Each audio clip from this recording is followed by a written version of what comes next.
इस वीडियो में हम विस्तार से जानेंगे कि कैसे आधुनिक वैज्ञानिक बिग बैंग थ्योरी तक पहुंचे।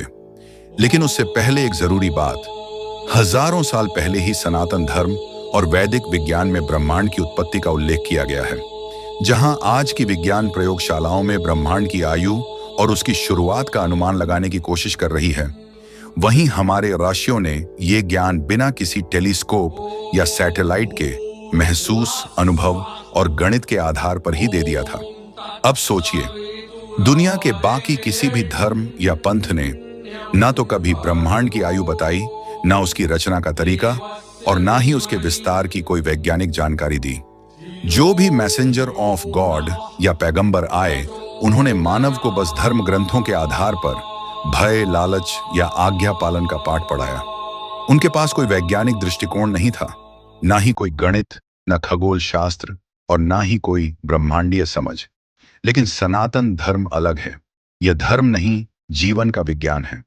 यह ब्रह्मांड की रचना, उसकी संरचना, उसका समय चक्र, यहां तक कि आत्मा और चेतना का विज्ञान भी समझाता है। आज की आधुनिक साइंस जो थ्योरी लेकर आई है, चाहे वो बिग बैंग हो, डार्क मैटर या ब्रह्मांड का विस्तार, उसके बहुत सारे संकेत आपको हमारे वेदों, पुराणों और उपनिषदों में पहले से मिलते हैं। तो सवाल यह नहीं है कि बिग बैंग कैसे हुआ, बल्कि यह है कि सनातन ऋषियों को यह ज्ञान हजारों साल पहले कैसे था। क्या यह केवल कल्पना थी, या क्या उन्होंने वास्तव में ब्रह्मांड को महसूस किया था? इस वीडियो में हम आपको वो सब कुछ दिखाएंगे जो बिग बैंग थ्योरी और हिरण्यगर्भ की वैदिक अवधारणा को सिर्फ जोड़ती नहीं, बल्कि एक दूसरे की पुष्टि करती है। वीडियो को अंत तक देखें और नीचे कमेंट्स में जरूर बताएं कि आपकी राय में क्या आधुनिक विज्ञान आखिरकार सनातन ज्ञान के पीछे आकर खड़ा हो रहा है। सनातन धर्म और आधुनिक विज्ञान। आधुनिक विज्ञान प्राचीन सनातन धर्म की राह पर। ब्रह्मांड बनाम बिग बैंग। सनातन धर्म ब्रह्मांड की उत्पत्ति को ब्रह्मांड या हिरण्यगर्भ, गोल्डन एग से जोड़ा गया है। एक दिव्य बीज जिसमें सारा सृजन समाहित था, जो क्रमशः प्रकट हुआ। विज्ञान। ब्रह्मांड की उत्पत्ति एक अत्यंत घने और छोटे बिंदु सिंगुलैरिटी से हुई जो बिग बैंग के रूप में फटा। दोनों ही ब्रह्मांड की शुरुआत को एक अत्यंत संकेंद्रित मूल से जोड़ते हैं। चक्रीय ब्रह्मांड, साइक्लिक यूनिवर्स। सनातन धर्म कालचक्र और सृष्टि स्थिति प्रलय, क्रिएशन, प्रिजर्वेशन, डिस्ट्रक्शन के सिद्धांतों में ब्रह्मांड के अनंत चक्रों की कल्पना की गई है, जो लाखों करोड़ों वर्ष तक चलता है। विज्ञान। बिग बैंग सिद्धांत जैसे मॉडल बताते हैं कि ब्रह्मांड निरंतर विस्तार और संकुचन के चक्र से गुजरता है। मल्टीवर्स और अंतर ब्रह्मांड यात्रा। सनातन धर्म असंख्य लोक की अवधारणा जैसे कि स्वर्गलोक, पाताल लोक, तपोलोक, जनलोक आदि और उनमें देवों ऋषियों द्वारा यात्रा संभव होना। विज्ञान। स्ट्रिंग थ्योरी और मल्टीवर्स हाइपोथेसिस जैसे सिद्धांत सुझाव देते हैं कि हमारे ब्रह्मांड के समान अनगिनत अन्य ब्रह्मांड भी अस्तित्व में हो सकते हैं। ये भी इंगित करता है कि हमारे ब्रह्मांड के अलावा भी जगत है जहां चेतना या प्राणी भ्रमण करते हैं। समय में परिवर्तनशीलता, टाइम डायलेशन। सनातन धर्म ब्रह्मलोक, स्वर्गलोक जैसे लोकों में समय का प्रवाह पृथ्वी से बिल्कुल भिन्न है। एक दिन वहां लाखों पृथ्वी वर्षों के बराबर बताया गया है। विज्ञान। आइंस्टीन के सापेक्षता सिद्धांत के अनुसार गुरुत्वाकर्षण और गति के प्रभाव से समय की गति बदल सकती है। ये दर्शाता है कि समय एक निरपेक्ष सत्य नहीं, बल्कि अनुभव है। प्राचीन सनातन धर्म की ब्रह्मांडीय अवधारणाएं न केवल गहन है, बल्कि कई मामलों में वे आधुनिक वैज्ञानिक सिद्धांतों से मेल खाती है। वो भी हजारों वर्ष पूर्व, जब विज्ञान के पास ऐसे विचारों को व्यक्त करने का कोई यंत्र या भाषा नहीं थी। ये दर्शाता है कि सनातन ज्ञान केवल धार्मिक नहीं, बल्कि एक गंभीर ब्रह्मांडीय विज्ञान का रूप है जिसने समय, अंतरिक्ष, चेतना और अस्तित्व की गहराई को छू लिया है। लेमैत्रे के ब्रह्मांडीय अध्ययन से पहले खगोल शास्त्र का मुख्य केंद्र हमारे अस्तित्व का ब्रह्मांड में स्थान और इसकी रचना व आकार की गणना तक सीमित था। 13वीं शताब्दी में फिलोसोफर सिगर ब्रह्मांड अकेले ऐसे व्यक्ति थे जिन्होंने साहसपूर्वक ये कहा कि ब्रह्मांड अनादि है, इसका कोई आरंभ नहीं था। उनके इस विचार को उस समय के धार्मिक विद्वानों ने विधर्मी घोषित कर दिया। पोप ने 2007 में उनके सिद्धांत की निंदा की। कहा जाता है कि उन्हें एक कलम से मार दिया गया था, एक प्रतीक कि उनके विचारों ने कितनी गहरी चोट पहुंचाई थी। उसके बाद सदियों तक किसी गंभीर विद्वान ने ब्रह्मांड के प्रारंभ पर पुनर्विचार नहीं किया, जब तक कि लेमैत्रे ने गणनाओं से यह सिद्ध नहीं किया कि ब्रह्मांड की कोई शुरुआत रही हो। यह विचार ब्रह्मांड विज्ञान को हिला देने वाला था, लेकिन सबने इसे हाथों हाथ नहीं लिया। इस विचार के अनुसार ब्रह्मांड की उत्पत्ति एक निश्चित समय पहले एक महामैन से हुई थी। आज का फैलता हुआ ब्रह्मांड उसी विस्फोट की स्मृति। लेकिन प्रसिद्ध लेकिन विवादास्पद खगोलशास्त्री फ्रेड हॉयल इस विचार के घोर विरोधी थे। उन्होंने इस विचार को बिग बैंग नाम दिया, लेकिन यह नाम उन्होंने व्यंग्य में रखा था, मानो यह किसी धर्म ग्रंथ को साबित करने की कोशिश हो। हॉयल का मानना था कि यह सारा सिद्धांत छद्म विद साइंस है, जैसे कि किसी ईश्वर की उपस्थिति को वैज्ञानिक रूप में साबित करने की कोशिश हो। उनके अनुसार हमें इस विचार की ओर केवल इसलिए आकर्षण था क्योंकि हमारे अवचेतन में बाइबल के जेनेसिस सृष्टि की कहानी गहराई से बैठी हुई थी। लेकिन लेमैत्रे खुद इस विचार से अछूते थे। उनकी गणनाएं किसी धार्मिक पुष्टि की भूखी नहीं थीं, और उन्हें जल्द ही एक वास्तविक खगोलशास्त्री एडविन हबल के अवलोकनों से समर्थन मिला। कुछ वर्षों बाद लॉस एंजेलिस के उत्तर पूर्व में माउंट विल्सन ऑब्जर्वेटरी से हबल ने उस समय की सबसे बड़ी दूरबीन से आकाश के सबसे मंद क्षेत्रों का निरीक्षण किया। हबल के मापन ने इस शंका को पूरी तरह खत्म कर दिया कि केवल हमारी गैलेक्सी ही अस्तित्व में है। उन्होंने साबित किया कि ब्रह्मांड में असंख्य गैलेक्सियां हैं, लेकिन उन्होंने एक और चौंकाने वाली बात देखी। हर गैलेक्सी लाल दिख रही है। जैसे एक एम्बुलेंस जब हमारी ओर आती है तो सायरन की आवाज़ तेज होती है, और जब दूर जाती है तो धीमी। ठीक उसी तरह जब कोई तारा हमसे दूर जा रहा होता है तो उसके प्रकाश की तरंगें खींच जाती हैं। इसे हम डॉपलर प्रभाव कहते हैं, और प्रकाश के संदर्भ में इसे रेड शिफ्ट कहा जाता है।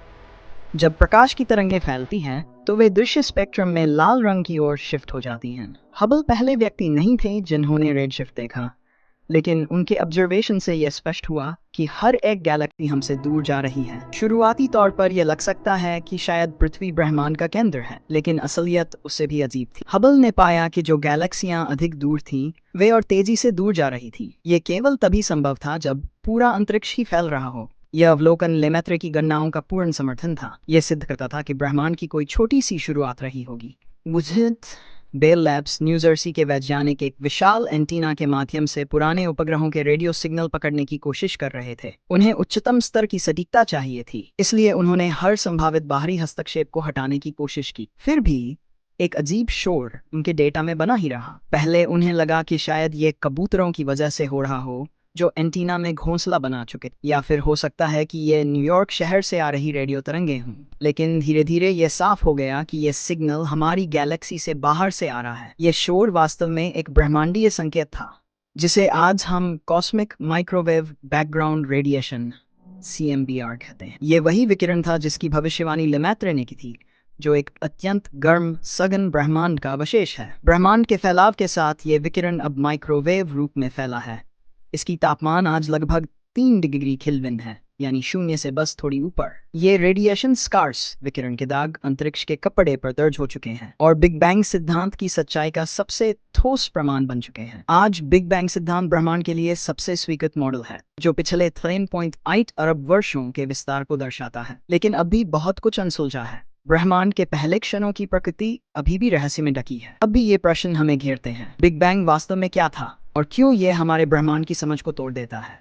वह क्षण जब भौतिकी टूटने लगती है। ब्रह्मांड के विस्तार के मॉडल मूल रूप से अल्बर्ट आइंस्टीन के सामान्य सापेक्षता सिद्धांत पर आधारित थे, जिसे उन्होंने कोई 20 वर्ष पहले प्रतिपादित किया था। लेकिन जब आइंस्टीन ने इस कट्टरपंथी नए सिद्धांत ब्रह्मांड के फैलाव के बारे में सुना तो वे असहज हो गए। उन्होंने स्वीकार किया कि लेमैत्रे की गणनाएं सही थी, लेकिन उनके अनुसार उनकी भौतिकी भयावह थी। समस्या एक बार फिर यही थी, अगर ब्रह्मांड फैल रहा है तो इसका कोई प्रारंभ अवश्य रहा होगा। यहाँ आपत्ति धार्मिक नहीं थी, बल्कि यह थी कि उस समय की भौतिकी में यह समझाने का कोई उपाय नहीं था कि ऐसा प्रारंभ कैसे हुआ होगा या वह दिखता कैसा होगा। लेमैत्रे ने गणनाओं के आधार पर ब्रह्मांड को पीछे ले जाकर एक बिंदु पर पहुंचाया, जिसे उन्होंने मूल परमाणु प्राइमल एटम, एक ऐसा बिंदु जिसमें समस्त असीम ब्रह्मांड की संभावना निहित थी। हम समय और स्थान की शुरुआत को इस एकल बिंदु तक तो वापस ले जा सकते हैं, लेकिन यह बिंदु कैसा था या कैसे कार्य करता था, इस पर आज भी भौतिक विज्ञानी निश्चित नहीं है। जब ब्रह्मांड की सारी सामग्री एक अत्यधिक छोटे स्थान में सिमट जाती है, तो भौतिकी के नियम बताते हैं कि घनत्व और तापमान दोनों बढ़ते जाते हैं। हम इन स्थितियों में पदार्थ के व्यवहार को कुछ हद तक समझते हैं, विशाल पार्टिकल एक्सीलरेटर्स में किए गए सूक्ष्म प्रयोगों की बदौलत। लेकिन हमारी समझ और प्रयोगों की सीमा है, उसके आगे सब कुछ अस्पष्ट हो जाता। कणों, उपपरमाण्विक क्वार्क्स और उनके रहस्यमय साथियों के पार एक ऐसा ब्रह्मांड है जो पूरी तरह संकुचित और शुद्ध ऊर्जा से बना हुआ है। यहाँ भौतिकी के वे मूलभूत नियम जो हम सबके अनुभव को नियंत्रित करते हैं टूटने लगते हैं। हमें यह अनुमान लगाना भी कठिन हो जाता है कि इतना गर्म और सघन ब्रह्मांड कार्य कैसे करता था, ये कितना छोटा हो सकता था, ये फैलना शुरू क्यों करता है। पिछले कुछ दशकों में सैद्धांतिक भौतिक विज्ञानी कई संभावनाओं से जूझते रहे हैं। एक लंबे समय तक प्रमुख विचार यह था कि ब्रह्मांड की शुरुआत एक गुरुत्वाकर्षण सिंगुलैरिटी से हुई थी, एक ऐसा एक आयामी बिंदु पॉइंट जहां से समय और स्थान दोनों की उत्पत्ति हुई। ये विचार काले छिद्रों के केंद्र में स्थित सिंगुलैरिटी से कुछ अलग नहीं है, जैसे कि हमारी गैलेक्सी के केंद्र में मौजूद ब्लैक होल। सिंगुलैरिटी इतना घना बिंदु होता है कि इसका गुरुत्वाकर्षण अनंत तक पहुंच जाता है। ब्लैक होल में यह गुरुत्व इतना अधिक होता है कि प्रकाश तक बाहर नहीं आ सकता। लेकिन ब्रह्मांड की शुरुआत की सिंगुलैरिटी में कोई प्रकाश खाने को नहीं था, क्योंकि उसमें पहले से ही सब कुछ समाहित। यदि आज का ब्रह्मांड अनंत विस्तार वाला है तो उस प्रारंभिक सिंगुलैरिटी की घनता और तापमान भी अनंत रहे होंगे। अनंतता की अवधारणा हमारे मस्तिष्क को तोड़ने के समान है और ये समस्या यहीं खत्म नहीं होती। अगर ब्रह्मांड वास्तव में एक अत्यधिक गर्म और घने बिंदु से शुरू हुआ होता तो वैज्ञानिकों के अनुसार वर्तमान ब्रह्मांड बहुत ही अलग दिखाई दे। तापमान और घनत्व में बड़े अंतर होने चाहिए थे, लेकिन ऐसा नहीं है। बहुत उच्च तापमान के कुछ अवशेष होने चाहिए थे, लेकिन वे भी नहीं हैं। अंतरिक्ष की संरचना अनियमित होनी चाहिए थी, लेकिन वह असाधारण रूप से समान है। जब हम ब्रह्मांड को समग्र रूप में देखते हैं तो तापमान और घनत्व में जो सूक्ष्म अंतर हैं वे औसतन लगभग समान हो जाते हैं। आप केवल इन विशेषताओं के आधार पर खुद को ब्रह्मांड में ठीक से पहचान भी नहीं सकते। कुछ खगोलविद तो यहाँ तक कहते हैं कि ब्रह्मांड इतना स्मूथ है कि ये एक सिंगुलैरिटी से उत्पन्न नहीं हो सकता, उसकी संभावना शून्य के बराबर है। फिर एक अन्य विचार सामने आया, इन्फ्लेशन। इस विचार के अनुसार ब्रह्मांड की उत्पत्ति के अत्यंत प्रारंभिक क्षणों में इन्फ्लेशनरी युग नामक एक काल आया, जब अंतरिक्ष ने बहुत तेजी से दोगुनी दर से विस्तार की। एक्सपोनेंशियल वृद्धि बहुत तेज होती है और इसी इन्फ्लेशन ने बिग बैंग में बैंग डाला। यह विस्तार प्रकाश की गति से भी तेज था। यह इतना पर्याप्त था कि इसने ब्रह्मांड को सपाट, फ्लैट और समान यूनिफॉर्म बना, जैसा कि आज हम देख। सिद्धांत के अनुसार ब्रह्मांड को किसी रहस्यमयी ऊर्जा में भर दिया था, जिसने यह अत्यधिक। फिर क्यों और कैसे इन्फ्लेशन अचानक समाप्त हुआ ये हम आज तक नहीं जानते, लेकिन जैसे ही ये समाप्त हुआ वह ऊर्जा पदार्थ और विकिरण में बदल गई और तब से समय और स्थान का वह प्रारंभ हुआ जिसे हम समझ सकते हैं। वर्तमान ब्रह्मांड की विशेषताएं हमें उस इन्फ्लेशन काल के केवल अंतिम डेसिलियन सेकंड 1 तक झांकने देती हैं, बस उतना ही जिसमें भौतिकी कुछ मायने रखती। परंतु इन्फ्लेशन कितनी देर चला हमें नहीं पता।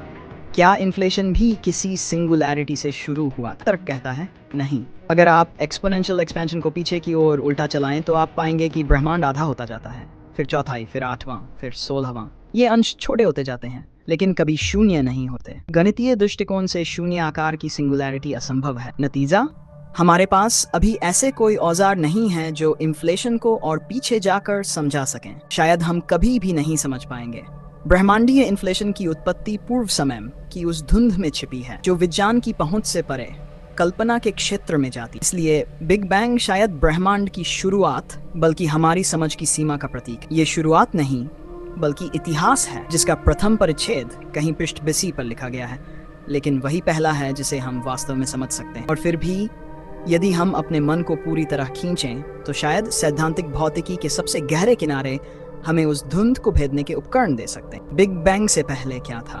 भिंडिकन से एशिया में वेटिकन सिटी के सेंट पीटर बेसिलिका की छाया में उस समय के अग्रणी खगोल वैज्ञानिकों की एक बैठक हुई। यह सम्मेलन पोंटिफिकल एकेडमी ऑफ साइंसेज द्वारा आयोजित किया गया था। अब वे दिन बीत चुके थे जब पोप ब्रह्मांड विज्ञान के विचारों की निंदा किया कर, या शायद अब वे इसे इसलिए स्वीकार कर पा रहे क्योंकि आज के बिग बैंग सिद्धांत भी अब ब्रह्मांड की एक रहस्यमयी शुरुआत की ओर इशारा करते, और धार्मिक संस्थाएं इसमें अपनी सोच के समानांतर तत्व देख। वेटिकन के शांत बागानों में हो रहे इस सम्मेलन में 3 वर्षीय स्टीफन हॉकिंग एक विशेष अतिथि के रूप में आमंत्रित। वे ब्रह्मांड की उत्पत्ति पर अपनी नवीनतम सोच प्रस्तुत करते हैं। कमरे में फैली हुई फुसफुसाहटें उनके स्वर के सामने शांत हो जाती हैं। उनकी विकलांगता अब स्पष्ट रूप से असर दिखा रही थी। उनके एक नजदीकी मित्र साथ बैठे थे जो श्रोताओं को उनके विचारों का अनुवाद कर, लेकिन जहां उनके शब्द अस्फुट लग सकते हैं वहां उनके विचार कभी इतने स्पष्ट नहीं रहे। हालांकि वे भी इतने रहस्यमय थे कि समझना मुश्किल था। ब्रह्मांड सीमित है, वे कहते हैं,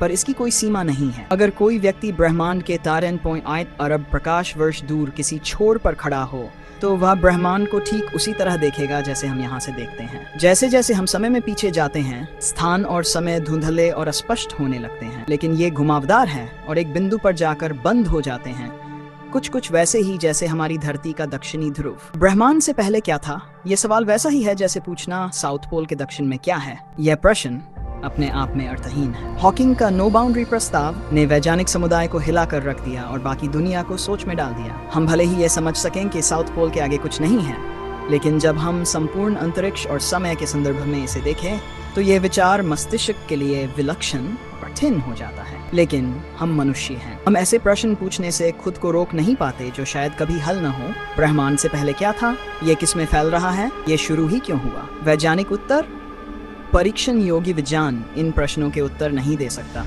क्योंकि समय ब्रह्मांड का मौलिक गुण है, इसलिए बिग बैंग से पहले नहीं था।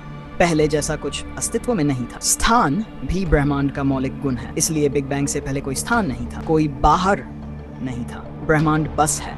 कोई भी ऐसी चीज जो भौतिकी के नियमों को तोड़ती है, कल्पना से परे है, तो उसे समझना या उसका अध्ययन करना लगभग असंभव है। लेकिन ये सब जानते हुए भी आधुनिक विज्ञान केवल ये कहकर नहीं रुकता कि हम नहीं जानते या हम कभी नहीं जान सकते। वैज्ञानिक कल्पनाओं की सीमाओं तक जाते हैं। वे किसी अदृश्य गुण, किसी गूढ़ गणितीय अवधारणा को पकड़ते हैं और उससे संभावनाओं की एक नई दुनिया रचते हैं। शायद यही कल्पनाशील सिद्धांत हमें उस असंभव पहले और अमूर्त क्यों की एक सूक्ष्म झलक दे सकें। द बिग बाउंस और ब्रह्मांड की रहस्यमयी शुरुआत। बिग बाउंस, एक रोचक संभावना। ब्रह्मांड की उत्पत्ति पर सबसे आकर्षक कल्पनाओं में से एक है। यह सिद्धांत कहता है कि ब्रह्मांड शाश्वत है, लेकिन यह विस्तार, बिग बैंग और संकुचन, बिग क्रंच के चक्रों से बार बार गुजरता है। 20वीं सदी की शुरुआत से ही इस सिद्धांत पर चर्चा होती रही है, लेकिन पिछले एक दशक में वैज्ञानिकों ने यह समझने में बड़ी प्रगति की है विचार व्यवहारिक रूप से संभव कैसे हो सकता है। क्वांटम दुनिया और बचाव ब्रह्मांड के सबसे आरंभिक क्षणों में सब कुछ इतना सूक्ष्म था, क्वांटम मैकेनिक्स का हिस्सा था। इस सूक्ष्म दुनिया के विचित्र गुण एक संकुचनशील ब्रह्मांड को पूरी तरह से ध्वस्त होने से बचा सकते हैं। यह संभव होता है क्वांटम के माध्यम से, जहां संकुचन की अंतिम अवस्था तुरंत एक नए विस्तार में बदल जाती है। बिग क्रंच की समस्या। कुछ वैज्ञानिकों का मानना है कि अरबों वर्षों के विस्तार के बाद गुरुत्वाकर्षण बल इतना प्रबल हो जाएगा कि वह विस्तार को पलटकर ब्रह्मांड को फिर से संकुचित कर देगा, यानी कि। लेकिन यह 1940 के दशक में हबल द्वारा देखे गए ब्रह्मांडीय विस्तार का वर्तमान अवलोकन ये बताता है कि यह धीमा नहीं हो रहा बल्कि तेज हो रहा है। यह खोज बिग क्रंच सिद्धांत के लिए एक बड़ी चुनौती है। 2010 पेनरोज और कन्फॉर्मल साइक्लिक कॉस्मोलॉजी। ब्रिटिश सैद्धांतिक भौतिकविद रोजर पेनरोज ने एक नई कल्पना प्रस्तुत की, साइक्लिक कॉस्मोलॉजी (CCC). यह सिद्धांत ज्यामिति के एक विशेष रूप पर आधारित है जिसे कहते हैं कन्फॉर्मल जियोमेट्री, जो आकार की संरचना को आकार के माप से स्वतंत्र देखता है। जैसे एक शतरंज की बिसात चाहे जेब में रखी हो या बगीचे में फैली हो, उसका पैटर्न, स्क्वायर और अनुपात वही रहते हैं। गर्म आरंभ, ठंडी मृत्यु, एक जैसे क्यों? पेनरोज कहते हैं एक बहुत ही गर्म और छोटा ब्रह्मांड और एक बहुत ही ठंडा और विशाल ब्रह्मांड ज्यामिति के आधार पर समान होते हैं। इस सिद्धांत में ब्रह्मांड की मृत्यु का क्षण, जब सब कुछ ब्लैक होल निकल जाए और ऊर्जा खत्म हो जाए, फिर एक नए बिग बैंग की शुरुआत कर सकता है। हम अभी एक इयॉन में जी रहे हैं और अरबों खरबों वर्षों बाद एक नया युग शुरू होगा। सुपर स्ट्रिंग थ्योरी और ब्रह्मांडीय झिल्ली। 1995 में यूनिवर्सिटी ऑफ सदर्न कैलिफोर्निया में सैद्धांतिक भौतिकविद एडवर्ड विटेन ने एक क्रांतिकारी घोषणा की, स्ट्रिंग थ्योरी, जो कहती है कि सभी पदार्थ वन डायमेंशनल स्ट्रिंग से बने हैं। अब इसे लिमिट आयामों में विस्तारित किया गया। इसे कहा गया सुपर स्ट्रिंग थ्योरी। हमारा ब्रह्मांड एक ब्रेन है। इस सिद्धांत के अनुसार हमारा ब्रह्मांड सिर्फ एक भाग है, एक 3 डायमेंशनल ब्रेन, जो अन्य ब्रेनों के साथ एक उच्च आयामी स्थान में मौजूद है। जब ये ब्रेन आपस में टकराते हैं तो ऊर्जा उत्पन्न होती है और यही ऊर्जा बिग बैंग का कारण बनती है। परंतु ये टक्कर सदा नहीं चलती। काफी समय बाद, लगभग 1 ट्रिलियन वर्षों में, ये ब्रेन फिर से सिकुड़कर टकरा जाएंगी और हमारा ब्रह्मांड समाप्त हो जाएगा। ये परिकल्पना एक्वियोटिक मॉडल कहलाती है, जो प्राचीन मिथकों में वर्णित अग्नि से जन्मे संसार से प्रेरित है। लेकिन सब सिद्धांत नहीं बनते सत्य। हमारे पास आज कोई उपकरण नहीं है जो हमें इन उच्च आयामों का प्रमाण दे सके। इसलिए यह और ऐसे कई अन्य सिद्धांत अब भी केवल शिक्षित अनुमान ही हैं। 3 महान सिद्धांत, लेकिन प्रमाण कहाँ है? Big bounce, conformal cyclic cosmology, superstring theory और एक्वियोटिक मॉडल, ये सब आधुनिक ब्रह्मांड विज्ञान की सीमाओं को छू। अभी तक कोई भी निर्णायक प्रमाण नहीं मिला है। हमारी समझ का कच्चा ढांचा, हमारा पूरा ब्रह्मांडीय ज्ञान भौतिकी और गणित की समझ पर आधारित है, जो समय के साथ बदलती और विकसित होती रहती। हो सकता है कि ब्रह्मांड का सच हमारे मानव मस्तिष्क शायद कल कुछ नया उजागर हो, शायद कल कोई नई खोज हर परिभाषा को पलटे। लेकिन जब तक वह दिन नहीं आता, हम पूछते रहेंगे, हम खोजते रहेंगे, हम देखने की कोशिश करते रहेंगे उस धुंध के पार। आप देख रहे थे ब्रह्मांड का पूरा इतिहास। लाइक करें, सब्सक्राइब करें और कमेंट में अपनी राय दें। फिर मिलेंगे अगली बार एक और ब्रह्मांडीय रहस्य के साथ।